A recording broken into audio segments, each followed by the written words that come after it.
Hi friends, welcome to my Learning Points YouTube channel. We have discussed about different types of PHP loops and its structure.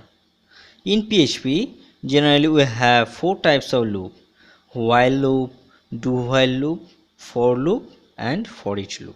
In this video, I will discuss about for loop. Basically, we use for loop when we know exactly how many times I need to run that loop. So here is the basic structure of for loop. In a single statement, we will initialize a loop variable, we will provide our loop execution condition, and in the last option, we will assign the increment or decrement operator.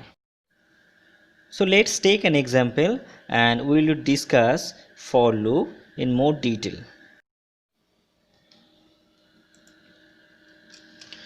So this is index.php and I am declaring the PHP tag. So for loop, we know that for loop have three parameters. That is, first is initialization operator.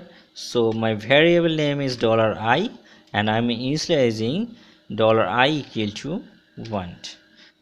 The second parameter is the loop execution condition.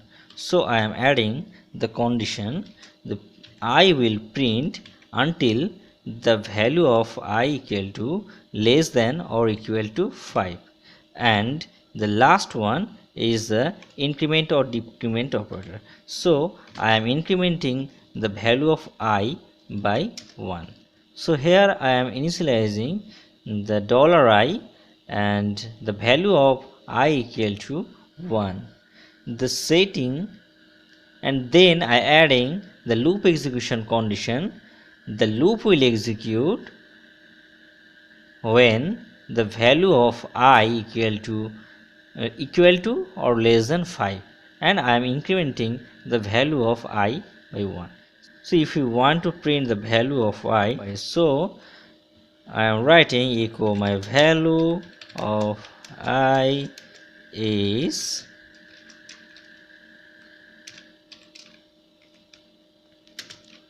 the variable $I, and I am going to print this in a new line.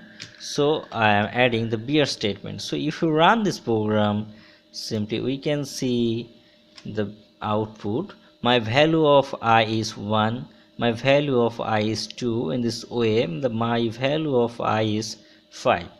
That means for the first execution, the value of I equal to 1. So the value of I is 1 is printed, and in this way this will print 1, 2, 3, 4, and the I is incrementing every time by 1. So when the value of I became 6, then the loop execution will stop.